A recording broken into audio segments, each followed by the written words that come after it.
Thank you very much. So we've got a very interesting panel, and what I've told my co-panelists is that we want to keep it a little experiential. You know, everyone talks about their experiences, what they've gone through in reaching where they have, the challenges that they faced in the India context. Are some of those challenges purely Indian? Are some of those challenges more fundamental, like in the case of a technology? And what did they do to surmount that and to fight that? And we're obviously trying to compress that and more in about 45 minutes to an hour. So what I'm going to do is, before I come back with a few more sort of questions and pointers, there are two or three things that we are trying to bring out of this. One is, like I said, the experiential part. The other is to understand how does this all link together to create a takeaway for you. If you want to know what is really India-centric technology innovation and how do you apply it, if at all, in your own thinking or your manufacturing process or plant, then is there something that you can learn from our panel here or take away from our panel here that you could implement in coming days? So that's really the outcome that we are trying to achieve. And what I'm going to do, like I said, as we start off, is ask each of our panelists to speak for about 3 or 4 minutes each, say a little bit about themselves, why they got into what they got in, as in what were the problem they were trying to solve, the standard VC question that's posed most often, and how did they go about it, and what are they doing today in that endeavor or in that journey. So a few minutes from each of our panelists, and I'll start with my immediate left, Rahul Garg.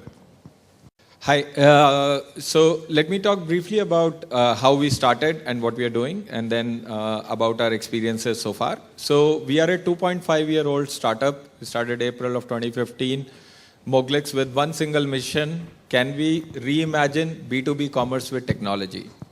Why we started that and how it has played out. So for myself, I spent 5 years with Google before starting this venture, and before that, primarily a technologist.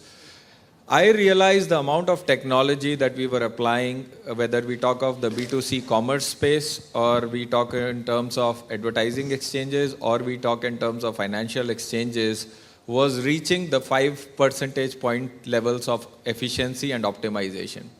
However, I realized that the amount of technology today that gets applied in some of the traditional verticals, including manufacturing, is fairly small. And I think as we have gone over the last 2.5 years, we have realized that it is far lower than we even thought. The kind of challenges that we are solving today working with manufacturing organizations, and we work typically with 2 sets of manufacturing organizations. We work with sub-100 CR annual turnover organizations classified in our terminology as SME, and then organizations which may have turnover anywhere starting at 100 CR but all the way to 60,000 CR annual turnover manufacturing organizations. In each of these organizations, we have realized the fundamental digitization of processes is broken. And that is in 2017, where we are looking at the world talking of artificial intelligence, world talking of machine learning, world talking of automation, robotics. We are dealing with the basic problem: can I digitize my processes? Pre-GST, we were also dealing with having 25 different, completely, I would say, disconnected world of taxation, which led to business models emerging not out of efficiency or scale, but purely emerging based on the tax laws. That, I believe, will change. So again, a GST is a big lever to rethinking, reimagining how a manufacturing sector, how their logistics, supply chain, financing, all of these things should operate. So that is, I think, the second big challenge that we have encountered so far. So we have continuously strived over this last 2.5 years of bringing together the best-in-breed technology that is happening in non-manufacturing, consumer world, financial world, advertising world, to the world of manufacturing. And starting with 3 things, again, to summarize: digitization of everything. If you are operating any part of your business in a manual way, we think it is not right and it should be immediately fixed. Second, looking at efficiencies which should be happening because of the intelligence you can bring with digitization and data. Third, this is the right moment in India because with the coming of GST, you can completely rethink what you do on a domestic manufacturing basis, what you want to do in export, what you want to do in import. And that's what we'll continue to do and focus on as an organization. Rahul, one example that best summarizes what you're doing, which people here can relate to. So we are working on primarily supply chain efficiencies for organization, and that can happen in three forms: digitization of supply chain, GST compliance of supply chain.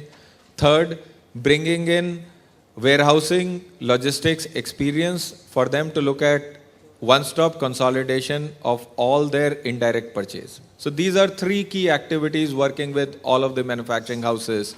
And we work with today 200 plus large organizations like Lumax, Uno Minda, Havells, a lot of the automotive component companies, a lot of the electrical companies, a lot of the mining companies, FMCG, chemical, pharma. So I think I can go on and on, but pretty much if you are doing manufacturing and if you are looking at these three things or anything related to technology, we can be one of the people who can advise or help. Let me add a quick question to that. So you said Havells, right? So can you tell us what, how, let's say, a product would move in a Havells system earlier and what's changed today? So Havells operate 12 manufacturing plants across mostly the northern part of India. And they had two challenges that they engaged us with solving. The first was for the indirect purchase, which is almost 5% of their spend, around 60 CR worth of spend. They came to us that I'm dealing with 85% of my vendors are in this 5% of the spend, which is 60 CR. It's small by their scale of 15,000 CR, but this is something that is consuming a lot of time, and I want a digital way of consolidating this supplier base and having a consistent quality, cost and delivery around it. So we started to engage with them almost a year back now, and across the 12 manufacturing plants, we have basically consolidated their vendor base, we have digitized the supply chain, we have made sure that they don't have to worry about the GST input tax credit, we have made sure that there is a consistency of quality, cost and delivery across all the plants. Okay. Dhananjay? Thank you for this opportunity. We are an environmental research organization, and we have developed several technologies in the air pollution, water pollution, and alternate source of energy. So while we were discussing our CO2 reduction technology and discussing with the MOEF head in Delhi, with the clean technology head, so during that period only they had they have received an order from NGT to closure of the jaggery manufacturing units in Uttar Pradesh, because they thought that it is creating... A little closer. Because they said it is around 33% of the air pollution which is being contributed by the jaggery manufacturing units. So the main subject what we went there for discussing was our CO2 reduction technology, how it can be implemented and how government can help us. So they said whether we can help us in implementing your technology in jaggery manufacturing unit. So we did our research, and we have realized that the present manufacturing status of what jaggery manufacturing is, we really cannot install our devices in the current system. So the challenge was that now how do we access that? So we are actually now that triggered this real manufacturing startup, where we do research, design, development, manufacture, commissioning and installation of plant, and plant is up and running now. So while identifying this area, what we have realized that this is the most neglected sector, jaggery manufacturing, where these conditions are very pathetic. Technology is outdated, there is a hazardous and the unhygienic manufacturing processes, there is no facility for them. So 90% of the jaggery manufactured in India is about 30 million tons of jaggery is being manufactured by this unorganized sector. So you really need to improve on this sector from every angle. So we suggested MOEF that probably we'll have to design the entire manufacturing process, right from the crushing device to the final product. And that's what we did. To surprising us that, we have seen that from 1936, the development and the R&D was going on the jaggery sector. Government actually has spent more than 300 crore rupees on several institutions they have given to agriculture universities, IITs, and so many institutes. And the outcome was that the more than 300 students got PhD. They are out. All the research papers are lying in the cupboards, and it has not actually reached to the real beneficiary. So we suggested that we would like to implement this, but in the actual marketplace. So MOEF funded us, and while designing, we designed the crusher devices, which improved almost 30% of the current production, the juice extraction more. Then we designed the jaggery, the furnaces. So the primary and secondary combustion devices, which has the less fuel is required, where the 45% of the fuel, saving of the fuel, and 45% of generation of CO2 from the system. Then there was several other issues where we have developed small changes we have made, but we have completely redesigned the entire manufacturing process. The final design what we did was related to the CO2 reduction, which is the CO2, which is the flue gas which is exiting from the entire plant, which is going to the chimney. We have designed a technology called O2 box, and we thought now, since everybody in the world now knows about how to capture the CO2, the problem is what do you do with the captured CO2 and how do you make a byproduct from those captured material. So here we have thought probably it can be helpful if we are able to come out with a product which will be helpful to the farmer. So we have a byproduct is biopesticide. So this will be the first plant where we have an improved jaggery manufacturing unit with integrated pollution control reactor, converting CO2 into biopesticide. But while discussing this space, since we have seen in the pollution that right from the farms where the sugarcane is supplied to the sugar industry or the jaggery manufacturing units, then the farmers were burning their farms. And we have seen recently in Delhi that Haryana and the Delhi chief minister have to crack their head, how do we address this issue? We have suggested that it is not only that advising the farmer not to burn the farm is not going to help them. So we have designed a baling machine wherein that the farmers can crash, and whatever the systems, the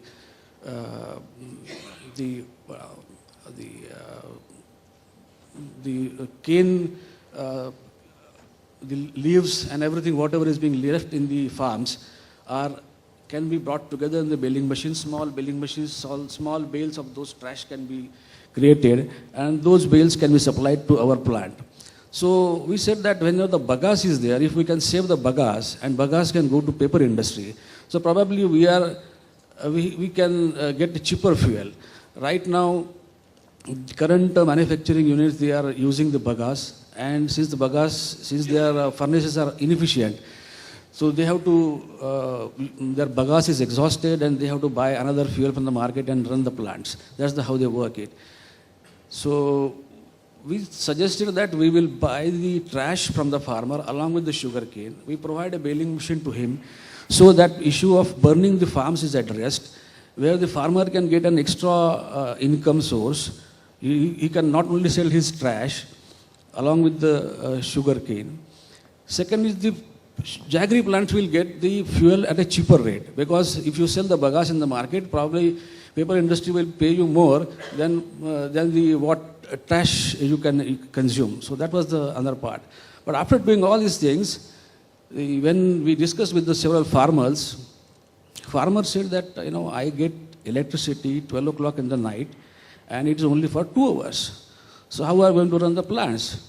Now, if we don't have the electricity, then either we have to use on the diesel engines. So we have designed a steam engine, wherein that we have the waste heat from the furnace, wherein we can generate 400 to 500 kg of steam, and our steam engine runs on that, and we generate 30 HP of the power. So the entire plant is now totally,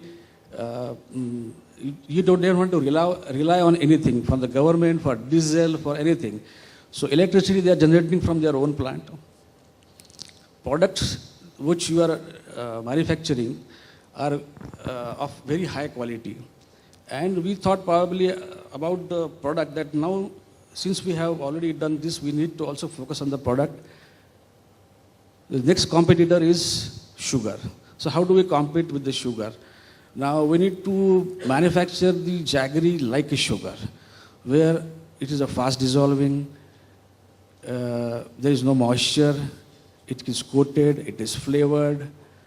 So you can really offer, a product which can be used in industrial segment and other private segment. That's what we did in the our segment. So, quick question. One is, where is your plant located? What's the kind of output that you have per day now? Plant is located in Meerut now, and we have 1 ton of jaggery per hour. Per hour. So, in a month, is it running all the time, or? Yeah, just 2 months back only we started. Okay. So it's about. And how does that compare with, let's say, a disorganized sector player in terms of output? In terms of output, we have 30% of more production.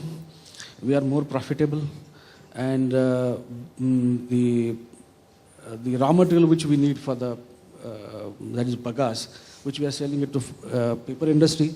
Actually, we are making more money than the core product. The core product, because the moment we sell the bagasse to paper industry, government is giving a rate of, let us say, 2,500 rupees, and we sell bagasse at 3,200 rupees. So juice is actually free to us.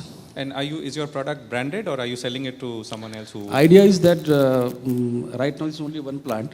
Idea is that we replicate this plant. Government of UP and Maharashtra has already announced 30% subsidy to farmers who will switch over from this technology to the current one. And we are trying to connect that is the waste minimization strategy of the government what we have. So, because earlier it was a national waste, we are wasting every part, it was a waste actually. So we are clubbing that together, and it brings a lot of value. So last quick question, and then I come to move on. So if you did not have government subsidy, and you said you did get Minister of Environment and Forest subsidy in the beginning, or grant, would this be a viable proposition? And not really. Okay. Not really. And how do you see that in the future? Now, government, basically, as you see that, environmental research and everything related to the major industries is driven by the regulation now. The moment you have the order from NGT, everything is triggered. So, I think it is going to be, because sooner or later you will have to switch over from the more efficient, eco-friendly, environment-friendly manufacturing, good manufacturing practices. So, this is going to be a help. Okay. So, Jashish, so when everyone has an idea, they go to Jashish because finally he helps design and put that idea into some sort of product, look-alike or product. So, Jashish, tell us. Okay, so I work for Future Factory, where I help lead design and development. And there are a couple of things that we do. One is we help manufacturing companies like all of you here become more customer-centric. So, essentially what we have found, and it's yet very prevalent today, is that most manufacturing companies believe in getting a good technology product out there, but very often forget what exactly the customer is looking for or what is going to benefit the customer the most. So we do two things. One of them is to actually bring companies around to understanding their customer better and making the entire offering more customer-centric. The other thing that we do is we help in innovation, and innovation is fraught with risk. Innovation by definition is something that has not been done before, or in a way that it has been done before. So the minute you put that out there, there are many things that can go wrong. And over the last 22 years that we've been around, we have figured out ways to help customers understand innovation risk across the supply chain, right from your technology innovation to customer acquisition at the very fag end. So you can have a great product which will never get sold because customers don't come into the shop asking for it because they don't know about it. So we help identify and prototype these risks, and therefore kind of cut risk in the innovation pipeline.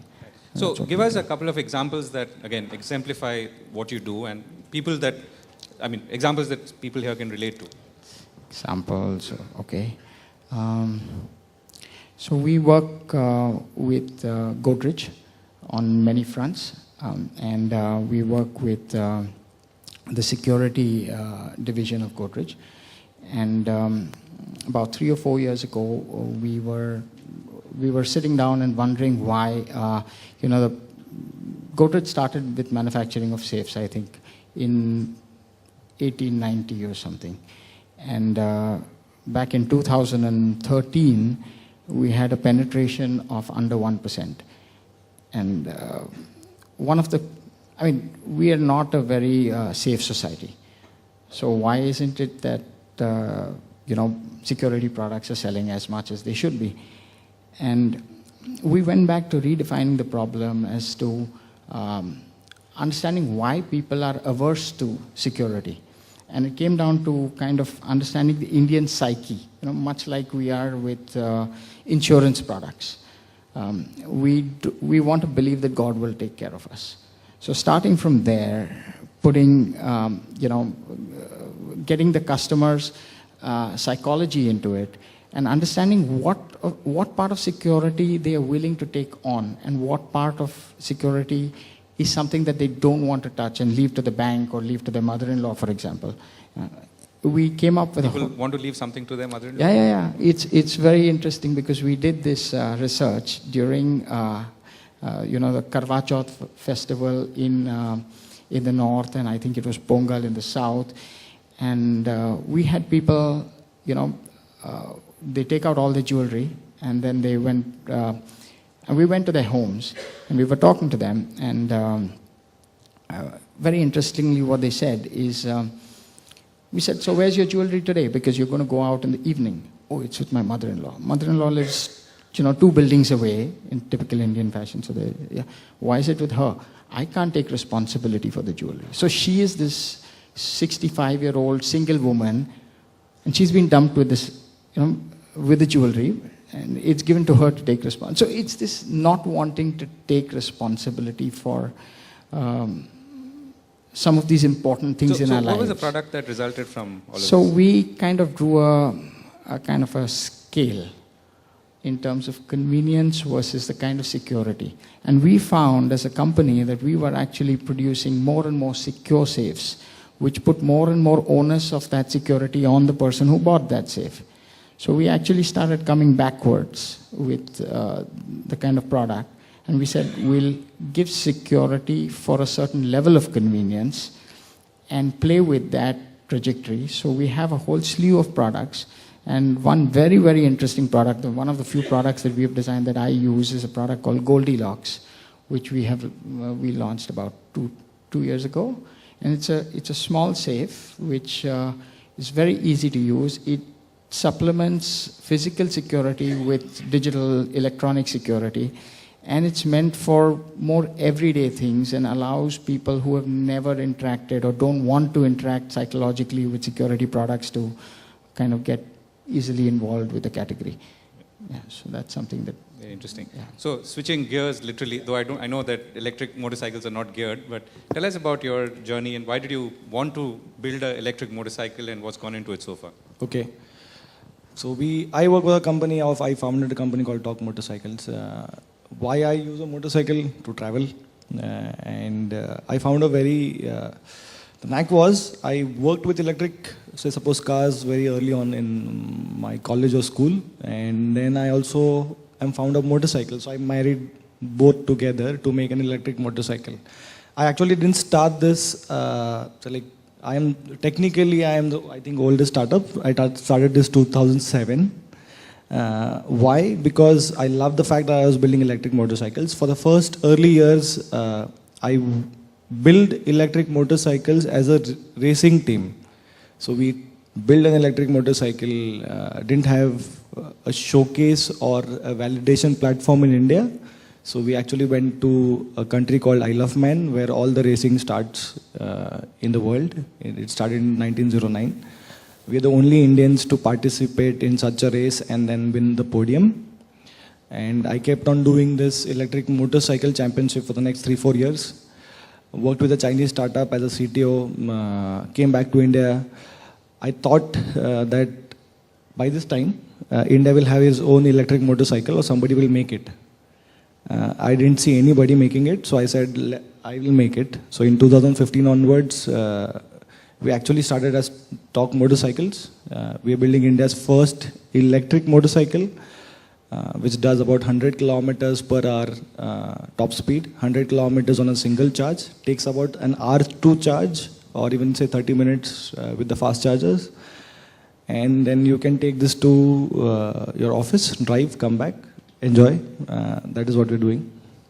So tell us about, I mean, the word torque, I presume, comes from torque, and that's one of the principles of your technology, and, I mean, of electric sort of motor technology. So what are the challenges that you faced so far in trying to mate the kind of engine that you are building? Or are you building, first of all, everything? Yeah, so the good part and the bad part, both. Why are we building everything is because we have to reduce the cost so much, because in India there's a glass ceiling for cost in terms of what motorcycles you buy, and you don't want to say suppose you want an equal performance electric motorcycle, so you don't want something which says suppose our motorcycles will actually compare to a 150 or 200cc motorcycle. So you technically have to make, see, a lot of cost involved in an electric drivetrain will come from a lot of IP or somebody else is making it. If you start making it yourself, I think electronic components will cost you a little more, and you can reduce a lot of cost on the IP, and you build a lot of IP. So technically now we are building every component of the motorcycle. So there are only two things, either we make it or it is made for us. Okay, so what's your, I mean, you're going to launch next year? Yeah. And what is the kind of scale that you're looking at, and where are you going to launch? Right, so in terms of scale, I think what we're trying to do is, we are trying to understand which of the cities will adopt an electric vehicle faster. So we unveiled this motorcycle last year. There are a couple of thousand people who have booked a pre-interest that they want to buy this. They come from a large part of Pune, Bangalore, Ahmedabad, Chennai. So these are the cities where we will actually launch. We're looking to sell about 5,000 motorcycles in the first year, just to get an early understanding of where the people and how they're using it. And then we might, so we want to get to the other cities. But the idea is to focus on where are people going to use it. So suppose it is in Pune. To Pune, a lot of people travel on two-wheelers. So we understand we have to solve their problem first, and then we can then suppose migrate to the next city and solve another problem. So two quick questions again. So cost roughly, where will it fall? So the promotional price is 1.25 lakhs. But what you get on this is, think about a motorcycle with a tablet on it. And it navigates you to your office, charges in 1 hour, lets you know who's calling you. You have 3 motorcycles in one. That means your father, I am jokingly tell this example to a lot of people, that if your father is driving your motorcycle and he has, so you have connected both the motorcycle and his mobile phone, it will always be in eco mode. It will never drive fast. And when you go on, it will switch on to a sports mode. So there's a lot of things that you can do with this motorcycle. And rough distance covered in one charge? 100 kilometers. Okay, so that's more than 1 day, or maybe 1 day in. Yeah, so if you can actually travel from complete Mumbai, come back, so that's and are you making the battery as well? Or? So currently we make the, I would not say batteries, but the battery box. India does not still have a very efficient lithium-ion manufacturing setup. We would really want somebody from the industry actually give us a better battery. But we currently do rest all the part of it. So this comes from, say, suppose Malaysia, China, Korea. Okay, great. Vikas? Thanks. Maybe you should launch one in Delhi as well to fight the pollution. Hi guys, it's Vikas Banga. I work with BCG as Associate Director. I lead the BCG Digital Center of Excellence. Pretty cool center which is helping industries in India and Asia Pacific be more digital, as we say. But net, what we try to do is help just reimagine or rethink, how the fundamentals of manufacturing are happening right now, in your company, and be it sales, be it manufacturing, be it engineering, be it R&D, or be it supply chain or logistics. So pretty cool stuff, which we have been doing lately, with a lot of companies in India. Just to give an example, right? So with one of the leading steel manufacturers, we help them, re-optimize their shipping algorithm, because for the steel, the raw material transportation is a big cost as such. So, helping them re-optimize their entire, algorithms for shipping, logistics, which help them save a lot of cost, but also help them improve their efficiency in manufacturing, which was the side effect of that. Or helping a leading, auto manufacturer, rethink, how the car should be sold in India as such. And do we actually need, in today's world, where the Indian customer is anyways, shifting from offline to online buying, do we actually need such big dealerships across India as such? And what was the answer to that? So they are redoing their dealerships shortly, maybe launching also next year. But when we did the, the ethnographic research, we went across India, spoke to, 100 odd audiences in what we call it as in India, as well as the Bharat customers. We were surprised by the findings that, many people are not looking to, actually have these, big dealerships. So that's just a notion which we are carrying in India, that, we need these big dealerships for the cars. Okay, that's a question for Kapil as well. How are you going to distribute Yeah, that? so he answered this, that a lot of people currently are not looking at, so 80% of your decision of buying, suppose, a car or a motorcycle is done online. In terms of, so you decide between 2 or 3 models, you actually go to a dealership for touch and feel, and then you probably have already made a decision, you buy it. So what we're trying to solve is the last 20%. We're saying there has to be for dealership, there has to be a service model, there has to be margins. So we're not looking at those. We are saying you will have an experience store. You come in, you technically don't want to buy it from there. So it can be in mall or anywhere that you would step in. We don't want to have a dealership network as such, because it's a big bottleneck to scale. So once you are thinking of, say, suppose 4 cities, it is easier, but you're looking at 100 cities, it becomes a large bottleneck to, say, suppose, to reach to so many consumers. We want you to buy it online. We can deliver the motorcycle wherever you are in India. And servicing, which was why dealerships were there, do not have to be there, because the motorcycle is connected to a cloud or a server backend, and it transmits all this data that tells us that what is happening with your motorcycle. So we can technically know if something is supposed to go wrong in the next, say, suppose 1 week, 2 months, and then we can come to you with a laptop, service that, go back. So, but you won't have firmware upgrades when I'm driving the motorcycle or something, right? Yeah. No, so when you're driving, I will not do that. When you're parked it, I might ask you to update the firmware. Okay. Okay, let me come back to, come back this side to Rahul. So Rahul, it was very interesting, so Dhananjay spoke of a steam engine, and you come from a world where obviously you're accelerating and pushing the envelope on digitization. And you worked with Google before that. So what is this transition like, particularly in the Indian context? Working with obviously a large platform, cutting edge technology company, or even bleeding edge, to, some of the challenges which you've already talked about, but take us a little further down that journey.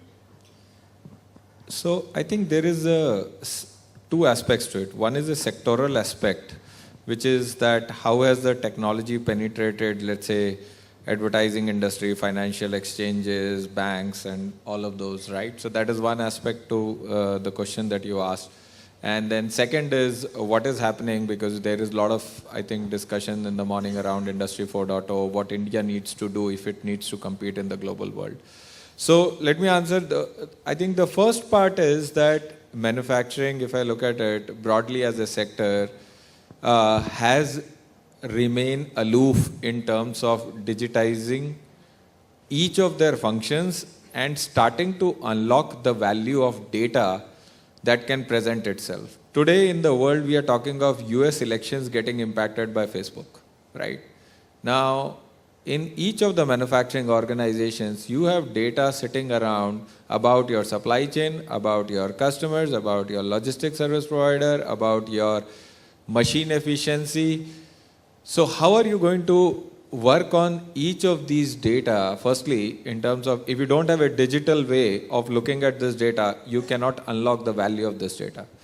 So it is very, very critical that as a sector, if you want to become efficient, if you want to compete in the global economies, where there was a talk about how US is looking at the cutting edge of automation, robotics, artificial intelligence, and we are at the point in India where we are saying, do I do this stuff manually with one file going from one table to the other, or do I do it in digital? And we have seen this transition over the last 2 years, that people have said that this is my way of doing things for the last 40 years, and you guys, who are you kids with no manufacturing background per se, to come and talk about digital or how I should run my business processes? And our question to them is, let us come and present you what are the opportunities you are missing out. Because if you want to compete, every one of you wants to export more, wants to grow your business, wants to get better bottom line, right? It's no-brainer that you should want to do that. If digital is going to enable you to do this, there is no reason you should shy away from it. In past, maybe you did not have access to people who can talk in the same sentence digital and manufacturing together, but there is a growing breed of startups like us. There is a growing breed of other people on this dais who are committed to bringing the best of the technology, the best of the possibilities of data to you. So do not shy away, talk to us, we are here to help and engage on those conversations. The second aspect about, if I look into, there was a geopolitical conversations, there was conversations about competitiveness, Industry 4.0. In my view, it boils down to simply three things. And while we can use the umbrella terms, but one is about how do you start to digitize and continuously strive for better efficiency. Second, there is a coming together of a virtual world and physical world. For many of you who might be in the automotive industry, there is a clear roadmap where you're saying that I'm not going to design car physically first. I mean, you're going to design everything virtually and you are going to manufacture towards it. That means there is a virtual world and physical world that is coming together. And the third thing is, how do you reach that physical product being developed is also going to be continuously automated, would use more robotics, would use more data orientation towards achieving that objective. And I think that's the key thing. And the timing is fantastic for India because there is enough political push around it, enough policy changes that are around it. This next 10 years can redefine whether India becomes a relevant manufacturing nation in the global context, not in a domestic context. Today we are irrelevant from a global supply chain perspective. And I think there are enough stats that BCG presented as well as others. If you compare China, India, Germany, Korea, what is the percentage contribution of Indian manufacturing in the global chain is far lower versus the potential that we have as a country. But so you're also saying that if we use the digital transformation capability effectively, we can actually get around a lot of the legacy problems. Let me use the example that was quoted earlier, right? So textiles, we were obviously, or garments for instance, we were obviously a leader at one time, but now even Bangladesh exports more. So how do you, I mean, apart from the bilaterals and the treaty issues, but how does one, let's say, combine the physical and the digital to actually win back some of the losses there? So I think it is about coming together of all, because if you are purely limited because of certain export and bilateral policy and legal, yes, you need to unlock that. But fundamentally, my question is, are you preparing what you can do on your side about becoming efficient, ready for faster scale, ready for faster product development, with the best quality of supply chain. Supply chain is, by the way, very, very important piece, both on your distribution side as well as on your procurement side, because that is what makes you efficient in terms of discovering more customers for you, discovering more markets for you, also getting more efficient products which will make you cost competitive. Like the example he talked about, lithium-ion batteries, he's just taking it from China. That is part of the supply chain. He's discovered that there is a more efficient way which will bring down my cost. So I would say that you can't take one of the pieces, but this is the one that is under your control, right? We can always say that government is not doing XYZ, that's why I'm not doing it. That's a very lazy approach of the world. Okay. So, Dhananjay, let me come to you. So, we are talking about India-centric innovations, right? So, when we solve a problem, I mean, in your case, there was a jaggery industry which was disrupted by a NGT or a National Green Tribunal order. Disorganized sector was thrown out, and someone like you saw an opportunity. So, that's one kind of opportunity. When you look at other opportunities, are they going to be in India, something like this, which are India-centric? Or could we be actually creating something global, as in, or trying to solve a global problem? Are you saying other than the Yeah, some other beyond. Yeah, basically we have developed a reactor which will get charged with the waste heat from either of the plants. Also, we are trying that whether it will get charged with whether it can charge with the solar energy. So the idea is that energy can be stored, energy can be transported, energy can be delivered without electricity. So that is the whole point. And probably that is that if that react, hopefully by February we will be out with our this product. And it will have many applications, especially in the rural areas where the farmers don't have the cold storage facilities. And government cannot provide that kind of an electricity or that kind of structure to them. So even if they are able to provide a hall like this big, and this hall can get chilled minus almost 27 degrees in 45 seconds. So many of your solutions seem to be bottom up. I mean, you're encountering a problem, you're finding a scientific fix for it and resolving it. Yeah. But do you see, for instance, potentially competition coming from somewhere? So let's say a global manufacturer, maybe not in jaggery, but something similar, comes and sets up a large plant next to you. What happens there? No, basically if someone is trying to put a jaggery plant next to us, I mean, we welcome it. Because definitely, I would like to see the 30 million tons of jaggery is being manufactured. We are talking about 17% of the sugarcane produced in the country is going to the jaggery manufacturing unit. And 96% in manufactured in such a way, if people know how it is manufactured, they will not buy jaggery. So you need to have a jaggery in a really manufactured in a hygienic way. And it's more nutritious than the sugar. And I'm sure that most of the people who are sitting here, 50% of them must be having a sugar problem. So, although what percentage did you say? I said 50% of them must be having a sugar problem. Okay, just checking. So we have like BP minimum. So if we are able to compete with the sugar, jaggery is more nutritious. If we remove the problems what we have with the jaggery as a product, like faster dissolving and dry and the more efficient and the kind of flavors, like jaggery already has a lot of nutrients. You have a chocolate flavored jaggery, you have so many other flavors. So it will, So you're saying that you've already created a global product in some ways which has global application. It is global application. In ice creams you can use, we practically replace that the jaggery ice creams. As a sugar substitute. Yeah, sugar substitute. Okay, got it. Yes. Yes, please. Yeah.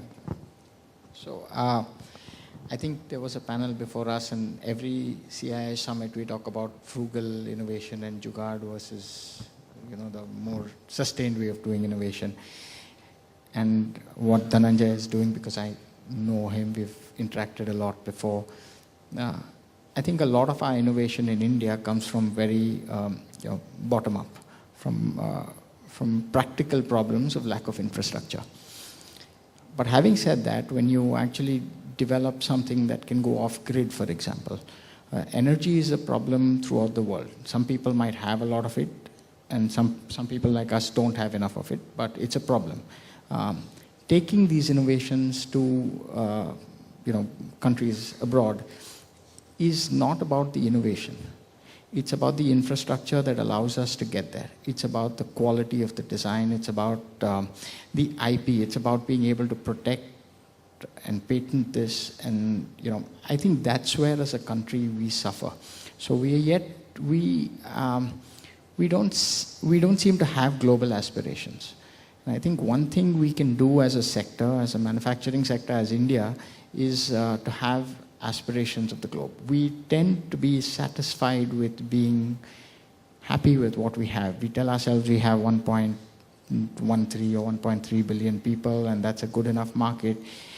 And I was very interested in what the minister said today, in being able to take our stuff and go abroad. I know we've been trying it, it's a tough road, but getting this last part right is what is stopping a lot of very innovative Indian companies from going truly global.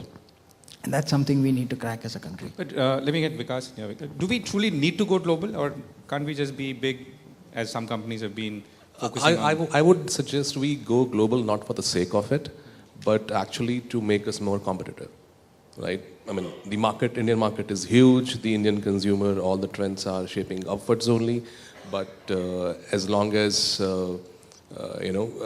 we want to be in our cocoon, that we have a big enough market, I think we would fail to innovate. So for that particular reason, I would say let's go global. So when we say India-centric technology innovation, how do you look at that term? Is that term one of those? Is it a transient term, or is it an objective or an endpoint? No, we have. So let's say if you look at Industry 4.0, right? So there are, model factories, being set up in universities in Germany, where a manufacturer can go and get a taste of, how the segment of one manufacturing is possible, or let's say how, I can use the same line to make a washing machine as well as an electric motorcycle, right? So there are examples out there, for the manufacturer to go and see, right? But, do we have something in India? Maybe not. Right? Maybe it's time for us to, create something like that, with the help of CII or with the government of India funding as such. But at the same time, right? So you cannot blindly copy and paste what is happening in the West and, just, use a same, co-robot which was working well in Germany and just bring it to India and hope that, it will give you the efficiency which you need, right? It has to be customized. The processes which we work with are different. Right, and at the end, the digitization is all about not copy-pasting, something which is working well, for one industry, but actually looking at your own business process and then saying, yes, I can digitize this. Okay, I'm going to come to questions because we are running out of time. Kapil, quick question. So what is the most significant challenge that you faced on the policy or infrastructure front, and how have you fought it or got around it? Okay, so in terms of policy, I think what the government is also doing is understanding the problem first. So there is no definition of saying, suppose these are my problems, I'm going to solve this way. So they're also dwelling with, okay, I need to solve the charging infrastructure problem. So there was a solution which says I can swap the batteries, but in some countries it has not worked. I think it will not work in India, or it might work in India. My opinion. For a startup like us, what we're trying to do is what you're solving is for the consumer. So even if there's a challenge, you think about what the consumer would do and will he change his behavior for that adoption. I think a large amount of time consumers don't change the behavior. So if you can solve the problem in current behavior patterns. So we usually say this in terms of infrastructure or solving government policy is you're already equipped with the mobile phone and you know how to charge it. If my motorcycle is as simple as that, you will not have to change your behavior. So that's from the consumer perspective. From the government perspective, can I get charging stations wherever possible? So I think we need to have a clear policy which is there currently. It is evolving. So we've already solved, I think we have a standard for charging in India now. There are two standards which will become one.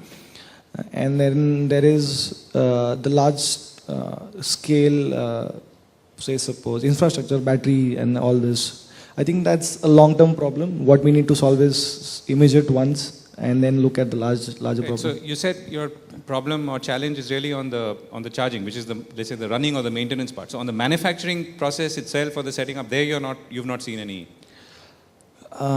Okay, so what happens as the team rightly said here is we can create a lot of IP if you're doing it. So our problem comes from that fact that as we're doing it for the first time, there's no system that we can fall back and say, okay, somebody's done this, so I'm going to do this way. So it is very India-centric problem of building an electric motorcycle that I want to build for India, I want to build for these many people. Once I solve this, I think that's the major problem that we're having. Now, temperature in India is different in different parts of, say, suppose the country. That's a big problem to have. So these are the problems that we are encountering, and these are the problems that we're solving. These are the difficult ones. Because they're very India-centric, nobody else has solved it. So these are the problems in terms of IP. In manufacturing, I think, look at us as more as consumer electronics rather than an automotive company. So we are going to assemble a lot of product. That has already been done for the last 20 years. People know how to assemble in India, but we need more support into that. Right. And your team composition, how many people do you have from, let's say, the traditional either two-wheelers or four-wheeler companies? And so we have a mix. So wherever we need experience, there are people from automotive background. Wherever we don't, say suppose in electronics, there is no, say suppose nobody's worked on say suppose a tablet on a motorcycle, so there will not be anybody with experience with that. So we have new people who have worked with some other industry. So suppose mobile or some other industry that are coming into automotive now. So it's a mix of people, but mainly engineers. There's one finance guy, rest everybody's engineer.